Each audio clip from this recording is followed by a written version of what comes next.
विश्व में एक बहुत बड़ी जनसंख्या के लिए सबसे मूलभूत चुनौती है उनको आवश्यक खाने की पूर्ति कराना।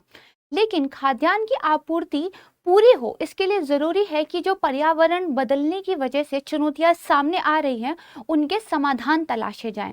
और सबसे ज्यादा जरूरी है कि जिस जमीन पर हम खेती करते हैं उस जमीन को बचाया जाए। इन सारी बातों का मतलब एक ही तरीके से निकलता है कि बदलते हुए पर्यावरण के कारण हम अपनी खेती के लिए आवश्यक भूमि को खोते जा रहे हैं। चाहे तो समुद्र के स्तर में बढ़ती हुई वृद्धि हो जिसकी वजह से तटीय भूमि का अपरदन हो रहा है, और साथ में सी लेवल में राइज की वजह से बहुत सारे तटीय इलाके सबमर्ज हो जा रहे हैं।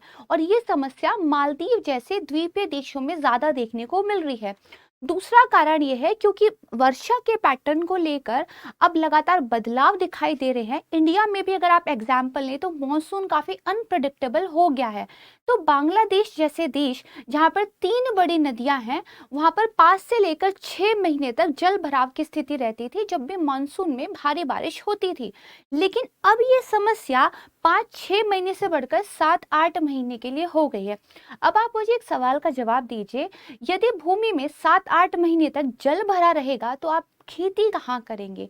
यानी कि सूखी जमीन अगर उपलब्ध नहीं है तो हमें ऐसे तरीके तलाशने होंगे जिनकी वजह से पानी से भरी हुई जमीन पर हम खेती कर सकें। और इसी समय पर एक समाधान सामने आता है और वो है फ्लोटिंग फार्म्स यानी कि तैरते हुए खेत। तो आज की वीडियो में ये जो एक बड़ी इंटरेस्टिंग सी कॉन्सेप्ट है फ्लोटिंग फार्म्स, इनके बारे में हम चर्चा करेंगे। 2 पार्ट्स में वीडियो को रखेंगे। सबसे पहले बात करेंगे उस सदियों पुरानी प्रथा की जिसको बंगालियों के द्वारा सदियों से जो है अपनाया जा रहा है, और दूसरी बात करेंगे कि कैसे इतिहास से सीख लेकर और हमने अपनी परंपरागत कृषि पद्धतियों के साथ टेक्नोलॉजी को मिलाकर इस क्लाइमेट चेंज की समस्या का एक समाधान प्रस्तुत करने की कोशिश की है, और हो सकता है भविष्य में ये एक समाधान के रूप में हमारी मदद करे।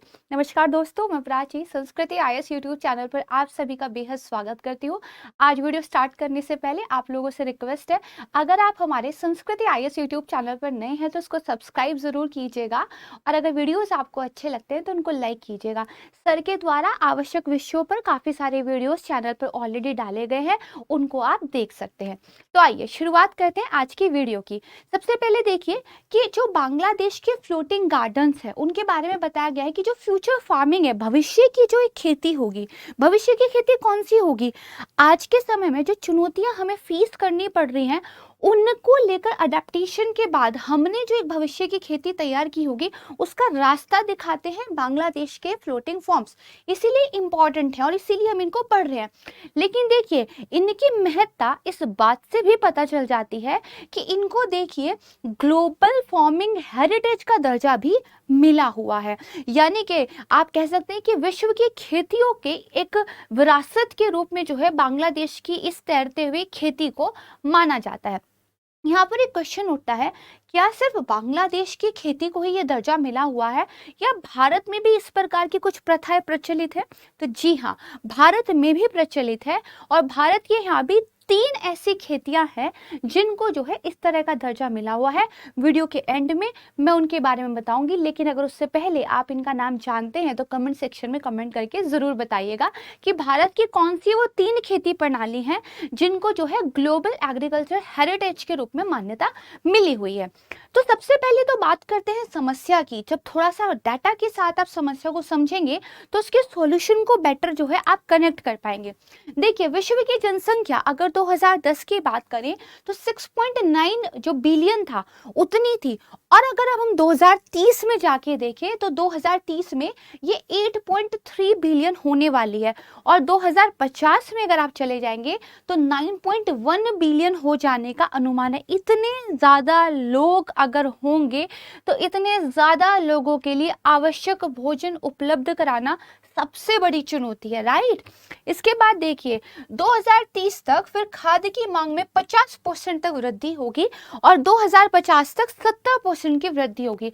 यानी कि अगर आज आप अभी इस टाइम पर 100 कोई चीज उगा पा रहे हैं, खेती कर पा रहे हैं, तो आपको उसको 170 करना पड़ेगा। 170 करने के लिए या तो आपके पास भूमि बढ़ जाती, अब पृथ्वी तो जितनी है उतनी ही रहेगी, बल्कि भूमि कम होती जा रही है। रीजंस मैंने क्या बताया तटीय अपरदन की वजह से हम तटों की भूमि को खो रहे हैं, कम वर्षा की वजह से और बहुत ज़्यादा फॉरेस्ट को हम काट दे रहे हैं, इसकी वजह से डिजर्टिफिकेशन बढ़ रहा है, यानी कि मरुस्थलीकरण बढ़ रहा है। तो एक तो जमीन हमने खो दी, जो जमीन थी वो मरुस्थल में बदल गई, बाकी जो बची हुई जमीन है उस पर इतना दबाव पहले से ही है कि और एक्स्ट्रा खेती आप कैसे करेंगे। तो आपको क्या है, कुछ सॉल्यूशंस लेके आने पड़ेंगे। सी लेवल राइज वास्तव में एक चुनौती है और जो द्वीपीय देश हैं वो इसकी भयावहता अभी से अनुभव कर रहे हैं। और यहीं पर एक और चीज मैं आपको बता देती हूँ, ये अवधारणा निकल कर आती है कि जिन लोगों ने कार्बन के उत्सर्जन में या फिर मोर स्पेसिफिकली जिन लोगों ने पर्यावरण परिवर्तन में ज्यादा योगदान नहीं दिया था, जो छोटे छोटे देश थे जिनमें द्वीपीय देश थे, उनको पर्यावरण परिवर्तन की वजह से जो समस्याएं आ रही है उनको ज्यादा फीस करना पड़ रहा है। क्योंकि जो डेवलप्ड कंट्रीज थी उन्होंने रिन्यूएबल एनर्जी सोर्सेस के तरीके निकाल लिए हैं, उन्होंने नई नई टेक्नोलॉजीज भी लिया है। जैसे आज की वीडियो में भी हम देखेंगे कि बांग्लादेश की एक परंपरागत खेती जो आज भी उसी हाल में है, उसी से प्रेरणा लेकर जो डेवलप्ड कंट्रीज हैं वो नई मॉडर्न टेक्नोलॉजीज बना दे रहे हैं। लेकिन जो देश समस्या को फेस कर रहे हैं उनके पास अभी तक भी वो सारी चीजें उपलब्ध नहीं है। तो यानी कि पर्यावरण को बदलने की मार छोटे देश झेल रहे हैं जिनके पास संसाधन भी कम है। तो यहाँ पर देखिए, कृषि क्षेत्र के सामने मुख्य चुनौती ये आती है कि आने वाले 40 सालों में हमें 70% से अधिक जो है भोजन उपलब्ध कराना है और लगातार बढ़ती हुई इस मांग को पूरा करने के लिए एग्रीकल्चर को लेकर नई नई पद्धतियां, नई नई टेक्नोलॉजी, नई नई कृषि तकनीकों का विकास किया जा रहा है। इसी में एक बहुत अच्छा उदाहरण सामने आता है तैरती हुई खेती। देखिए, बंगालियों के द्वारा सदियों से जो है इस तैरती हुई खेती को अपनाया जा रहा था। एक एग्जाम्पल, एक फोटो जो है आप यहाँ पर इसकी देख सकते हैं। तो देखिए, जो खेती ये तैरती हुई है इसके बारे में पहले बेसिक कॉन्सेप्ट समझ लेते हैं। ये दरअसल एग्रीकल्चर को स्वायत्त बनाने की एक परिकल्पना है। जैसे देखिए, अगर हमारे यहाँ 8 से 10 महीने पानी ही भरा रहेगा तो सूखी जमीन अगर नहीं है तो हमें उस पानी से भरी हुई जमीन पर ही खेती करनी पड़ेगी। कल को अगर बारिश ज्यादा होती है या समुद्र का स्तर बढ़ता है तो हमें उस पानी के साथ रहना सीखना पड़ेगा, उस पानी पर ही अपने खाने को जो है उपजाना सीखना पड़ेगा। और ये चीज आज नहीं हमने सीखी है, सदियों पहले से हम जानते थे, उसको कहते हैं तैरती हुई खेती।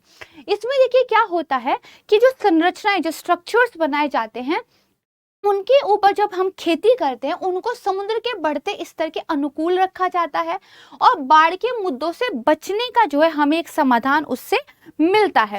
एक फोटो के पास चल के थोड़ा सा समझते हैं। ये देखिए, ये एक मान लीजिए झील है, इस झील के अंदर इस तरह की क्वारियां जो है ये बनाई गई है और ये इसमें फ्लोट करती रहती है, राइट, ये जो है इस पे फ्लोट करती रहती है। तो ये जो पिक्चर है ना, ये तैरती हुई खेती यानी कि फ्लोटिंग फार्म्स को बहुत अच्छे तरीके से रिप्रेजेंट करती है। सदियों से जो बंगाली किसान थे वो बाढ़ के मौसम में जब जल स्तर में नाटकीय वृद्धि हो जाती थी तो उसकी प्रतिक्रिया के रूप में ये खेती जो है किया करते थे।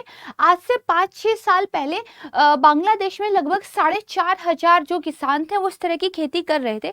लेकिन अगर हम अब के डाटा की बात करें तो ये संख्या 6,500 के लगभग हो गई है, यानी कि ज्यादा से ज्यादा किसान जो है इस तरह की खेती को अपना रहे हैं। इसी तरह पर हेक्टेयर भूमि इस खेती के अंदर आज से 5-6 साल पहले जितनी थी अब उसमें काफी नाटकीय वृद्धि हुई है।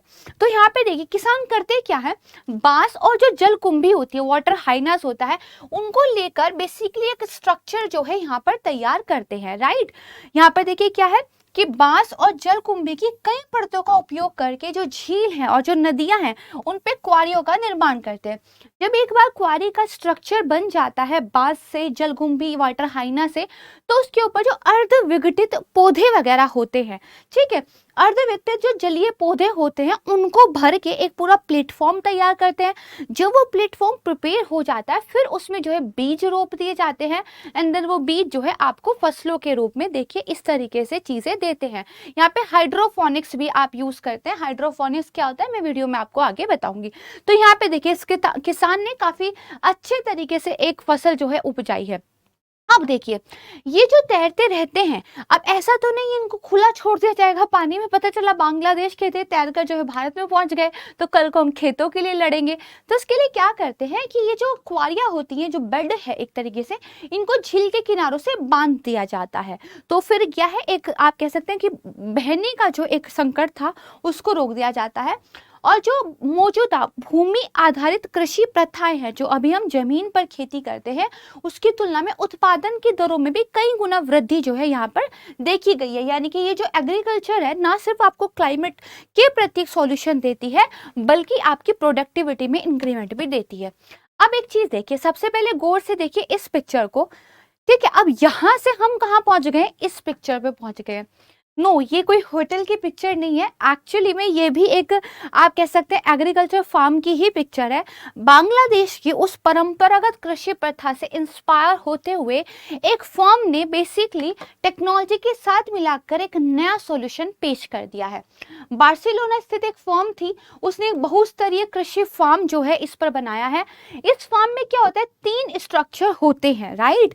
जब आप इस फार्म को देखेंगे तो बेसिकली आपको 3 तरह के स्ट्रक्चर्स इसमें दिखाई देते हैं। एक आपका नीचे का स्ट्रक्चर होता है, देन एक सेकंड स्ट्रक्चर होता है, और एक चौथा जो है आपका रूफ का स्ट्रक्चर होता है। तीनों ही स्ट्रक्चर्स के अपने अपने रोल होते हैं। जैसे जो सबसे नीचे वाला स्ट्रक्चर है उसमें क्या होगा भाई, वेव्स आएंगे ना समुद्र में, तो तरंग अवरोध होना चाहिए, वेव्स को झेलने की कैपेबिलिटी वाली एक संरचना होनी चाहिए, तो तरंग अवरोध होता है। जलीय कृषि के लिए एक मछली का फार्म होता है, यहाँ पे फिश का जो है आप कर सकते हैं। इसके अलावा पैकेजिंग की सुविधा होती है, और एक विलवणीकरण संयंत्र भी होता है, यानी कि वाटर को डिसैलिनेशन करके अच्छे वाटर में कन्वर्ट करना, ठीक है, वो भी यहाँ पर होता है, क्योंकि आपको अच्छा पानी भी चाहिए। दूसरा जो स्तर होता है उस पे हाइड्रोफोनिक्स या जो एरोपोनिक खाद्य उत्पादन के लिए होते हैं, यानी कि दूसरे लेवल पर, नीचे के लेवल पे आपने तरंग अवरोधक लगाया, पैकेजिंग की व्यवस्था की, वाटर डिसैलिनेशन लगाया, और मछलियों के लिए आपने फॉर्म लगाया, राइट। तो मछलियों का उत्पादन वहां से होगा। सेकंड जो लेयर आपकी है, जो ढांचे का दूसरा स्तर है, वहां पर आपने खेती के लिए जो है अलग अलग चीजें वहां पर इकट्ठा की। छत के स्तर पर क्या होता है, लाइट को आने दिया जाए, इसके लिए रोशनदान होते हैं, क्योंकि पौधों के लिए या मछलियों के लिए एनर्जी बहुत आवश्यक है। साथ में फोटोवोल्टिक जो संयंत्र है वो भी शामिल होते हैं, क्योंकि सारी संरचना को चलने के लिए इलेक्ट्रिसिटी की जरूरत होगी, और वो इलेक्ट्रिसिटी हम सोलर एनर्जी से जो है लेकर आएंगे। तो ना सिर्फ ये काफी एडवांस टेक्नोलॉजी है, बल्कि ये एनवायरमेंट फ्रेंडली भी है, राइट। इस तरह की चीजें हैं। अब मैंने आपको बताया कि सेकंड वाला जो स्ट्रक्चर होगा उस पे क्या है, आप वाटर फोनिक्स की मदद से खेती करेंगे। देखेंगे वर्टिकल तरीके से क्या होते हैं, आप इस तरह के ना स्लैब्स बना देते हैं, और इन स्लैब्स के अंदर पानी की सहायता से आप खेती करते हैं। मैं बहुत डिटेल में इसको आपको बताऊंगी। और बेसिकली क्या होती है, अगर इस तरह की जमीन पर खेती की जाए तो वो जगह ज्यादा लेती है, लेकिन इस तरह के ऊंचे ऊंचे आप स्लैब्स बना दें तो यहाँ पर क्या है, आप कम स्थान का प्रयोग करते हुए ज्यादा प्रोडक्टिविटी जो है हासिल कर सकते हैं, राइट। उसके बाद तीसरी संरचना कौन सी थी कि छत पर जो है एक तो रोशनदान होंगे, तीसरा फोटोवोल्टिक संयंत्र लगे होंगे। तो ये देखिए पूरी आपकी फोटोवोल्टिक जो प्लेट्स है वो इस स्ट्रक्चर पर लगी हुई है, जो इस पूरी संरचना को एक एनर्जी जो है देती है। हर एक जो स्तर होगा, वापस से पूरा ढांचा हम यहाँ पे देख पा रहे हैं, वो लगभग 7,50,000 वर्ग फुट का होगा, जिससे प्रोडक्टिविटी देखिए कितनी जबरदस्त है। हर साल लगभग 8 टन सब्जियां और लगभग 2 टन मछली जो है उगा सकते हैं आप, इतनी जो है इसके लिए पर्याप्त जगह है। और अगर आपको ये लग रहा है ये तो काफी महंगा है, और मतलब कैसे, तो विशेषज्ञों का ये मानना है कि 10 साल के अंदर अंदर ये जो परियोजना है अपने खर्चे को कवर कर लेती है, एंड देन उसके बाद आपको पूरा का पूरा प्रॉफिट मिलने लगता है, ठीक है। तो ये वाली चीज है कि इन्वेस्टमेंट इसमें की जा सकती है। अब एक बात आती है, पानी के अंदर जो पूरी परियोजना तैर रही है और हम कह रहे हैं वाटर फ्रेंडली है, तो जो कचरा होगा, जो वेस्टेज होगा, उसका क्या करेंगे। तो इस तरह की वैन्स होती हैं, अगेन जो इलेक्ट्रॉनिक व्हीकल के रूप में हो सकती हैं, इनके अंदर उस सारे कचरे को जो है लेकर बाहर निकाला जा सकता है, देन उसको जो है प्रॉपर्ली डंप किया जा सकता है। अब मैंने बात की थी वाटर फोनिक्स की या हाइड्रोफोनिक्स की। तो देखिए पानी में की जाने वाली खेती, इसमें क्या होता है, सबसे पहली चीज जो ध्यान रखिएगा कि हमें भूमि की आवश्यकता नहीं होती, या फिर पौधों को उपजाने के लिए हमें मिट्टी यानी कि जो सॉइल है उसकी आवश्यकता नहीं होती, इसलिए जो भूमि हम खोदते जा रहे हैं उसका ये सॉल्यूशन हमें देती है। देखिए इस तरह की जो है वर्टिकल स्लैब्स बनाए जाते हैं, उन स्लैब्स में आप देखेंगे तो न्यूट्रिएंट फ्लो जो है वो भेजा जाता है, यानी कि हम यहाँ पर एक लिक्विड फ्लो कराते हैं, उस लिक्विड के अंदर काफी सारा न्यूट्रिशन जो है मिला रहता है पौधों के लिए, और पौधे इसी न्यूट्रिशन की मदद से जो है उगते हैं, और न्यूट्रिशन के लिए उनको मिट्टी की आवश्यकता की जरूरत नहीं होती। तो देखिए इस तरीके से पौधे लगे होते हैं, ये पूरा का पूरा एक लिक्विड फ्लो कर रहा है जिसमें न्यूट्रिशन है, जो प्लांट्स की जड़ें हैं, रूट्स हैं, उनके द्वारा इस न्यूट्रिशन को अब्सॉर्ब कर लिया जाएगा, जो वेस्टेज होता है अनयूज्ड होता है उसको वापस से एक टैंक में भर लिया जाता है। ठीक है, ये टैंक इनको स्टोर करके रखती है, यहाँ पे एक पंप होता है जो वापस से न्यूट्रिएंट को क्या है रीसर्कुलेट करता है, फिर से ये वापस यहाँ से चला जाता है। तो आपने देखा वेस्टेज कितनी कम है यहाँ पर, राइट। और आप क्या है एक बहुत अच्छा सा स्ट्रक्चर बना के कर सकते हैं, ये जो है आपकी खेती है अपनी तरह की एक। ठीक है, अब इस तरह की जो खेतियां हैं, जो प्रथाएं हैं, इनको विश्व के लेवल पर मान्यता मिली है, ऐसा मैंने आपको बताया है। तो यहाँ पर देखिए ये जो बांग्लादेश के फ्लोटिंग गार्डन्स थे, इनको दरअसल दिसंबर 2014 में, अब से बहुत पहले ही, जो United Nation food and agriculture organization है, FAO है, उनके द्वारा globally important agriculture heritage system, जिसको गियास भी बोलते हैं, globally important agriculture heritage system, ठीक है, इसके रूप में जो है मान्यता मिली हुई है, क्योंकि इस जो ये है एक इनोवेटिव है, सस्टेनेबल है और अडेप्टेबल है, राइट। अब दूसरा क्वेश्चन आता है कि सिर्फ बांग्लादेश को मिला हुआ या किसी और को भी। तो देखिए बात करें तो 7 कंट्रीज ऐसी हैं, एशिया पैसिफिक रीजन में अगर हम बात करें तो टोटल 36 साइट है, वो 36 साइट 7 कंट्रीज में, एशिया पैसिफिक रीजन की मैं बात कर रही हूँ क्योंकि इंडिया यहीं पे आता है। तो देखिए एक साइट बांग्लादेश में है, 15 ऐसी साइट जो है चीन में है, चीन देखिएगा हर एक इनोवेटिव मामले में आगे है। भारत में ऐसे 3 है, जापान में ऐसे 11 है, क्योंकि जापान में तो कृषि योग्य भूमि है ही नहीं है, वहां पे कितना ज्यादा डिजास्टर आता रहता है। एक साइड फिलीपींस में, 4 ऐसे रिपब्लिक ऑफ कोरिया में, और एक ऐसी जो है श्रीलंका में है, राइट। अब स्वाभाविक सा प्रश्न ये उठता है कि जो globally important agriculture heritage system है, जो कि भारत में 3 है, तो वो 3 कौन कौन से हैं? सही बात है। तो देखिए ये दरअसल food and agriculture organization United Nation का पेज है, जहां पर इन्होंने बेसिकली इस गियास के बारे में बताया हुआ है। तो भारत में बेसिकली 3 है, एक आपका है कोरापुट पारंपरिक कृषि जो कि उड़ीसा में है, दूसरा है कुटुनाड़ समुद्र तल से नीचे खेती प्रणाली, और जो कि केरल में है, तीसरा है पंपोर केसर हेरिटेज जो कि जम्मू कश्मीर में है। यूपीएससी इस पर प्रश्न पूछ भी चुकी है, और ये आपको याद होने चाहिए, ना सिर्फ प्रीलिम्स के लिए बल्कि मेंस या एसए में भी आप इस तरह की चीजों को अगर कोट करते हैं तो बहुत बेहतर रहता है। यहाँ पर देखिए यूनाइटेड नेशन क्लाइमेट चेंज ने एक न्यूज कवर की हुई है कि solar powered floating schools Bangladesh में, बांग्लादेश जो कि पर्यावरण की चुनौतियों से लगातार लड़ रहा है, एक छोटी कंट्री होने के बावजूद, ना सिर्फ फ्लोटिंग खेतों के लिए प्रसिद्ध है, बल्कि देखिए जब बहुत लंबा समय हो जाता है, पानी भरा रहता है और बच्चे स्कूल नहीं जा पाते, तो स्कूल बच्चों के पास आ गया किसके रूप में? बोट के रूप में। पिक्चर के माध्यम से मैं आपको दिखाऊंगी, और बकायदा जो यूनाइटेड नेशन क्लाइमेट चेंज है उन्होंने इसको कवर किया हुआ है। बताया गया कि अगर चिल्ड्रन स्कूल नहीं जा पाते मॉनसून की वजह से, क्योंकि बाढ़ आ जाती है, तो स्कूल जो है उनके पास बोट के जरिए आ जाना चाहिए, और सोलर पावर्ड फ्लोटिंग स्कूल्स जो हैं बांग्लादेश के हैं, और हम इससे एक इंस्पिरेशन ले सकते हैं। यहाँ पर देखिए इस तरह की बोट में ये स्कूल बनाया गया है, और इस तरीके से बच्चे देखिए यहाँ पर पढ़ाई कर रहे हैं। तो जरूरी नहीं है कि इंफ्रास्ट्रक्चर ना होने का बहाना लगाकर सुविधाएं ना मिले, नागरिक चाहें तो तरीके निकाल सकते हैं। इसके अलावा कम्युनिटी बेस्ड होम्स आपको बांग्लादेश में मिलेंगे तैरते हुए, जहां पर लोगों ने प्रॉपर अपनी हटों में रहना शुरू कर दिया है। तो विदेशों में जहां तैरते हुए रेस्टोरेंट फेमस हैं, वहीं पर बांग्लादेश के लिए जीवन का एक तरीका हो गया है तैरती हुई खेती, तैरते हुए स्कूल, तैरती हुई लाइब्रेरिया और तैरते हुए घर। और इंडिया इससे काफी कुछ सीख सकता है। केस स्टडी के रूप में आप इसको अपने एस्से में या फिर आप अपने मेंस के एग्जाम में यूज कर सकते हैं। यहाँ पर आप देख सकते हैं कि किस तरीके से ये एक जो है तैरती हुई एग्रीकल्चर कर रहे हैं। तो ये जो एक रास्ता था, ये जो इस तरह की एक परंपरागत सदियों पुरानी कृषि प्रथा थी, इससे जो आज हम यहाँ इस पिक्चर पे पहुंचे, एक होटल जैसी दिखने वाली एग्रीकल्चर प्रणाली, ये हमें ये सिखाती है कि जो लोकल मान्यताएं हैं, जो लोकल तरीके हैं अपनी चीजों के साथ सामंजस्य बिठाने के, एक्चुअली हमें वापस उनकी तरफ देखने की जरूरत है। और हमने देखिए एक परंपरागत कृषि प्रणाली से लेकर एक टेक्नोलॉजी बेस्ड पूरा का पूरा सॉल्यूशन दे दिया है। तो ये बेसिकली हमें ये दिखाता है कि सदियों पुरानी प्रथाएं ऑर्थोडॉक्स जो है मानकर एकदम छोड़ नहीं देनी चाहिए, उनसे हम आज की समस्याओं के लिए हिंट अभी भी ले सकते हैं। ऐसे का ये एक टॉपिक बन सकता है जिसमें आप चीजों को यूज कर सकते हैं। तो मुझे उम्मीद है ये जो इंटरेस्टिंग सा एक टॉपिक था कि तैरते हुए खेत, ये आपको समझ में आ गया होगा, इनकी कार्य प्रणाली समझ में आ गई होगी, भारत इससे क्या कुछ सीख सकता है ये आपको समझ में आया होगा।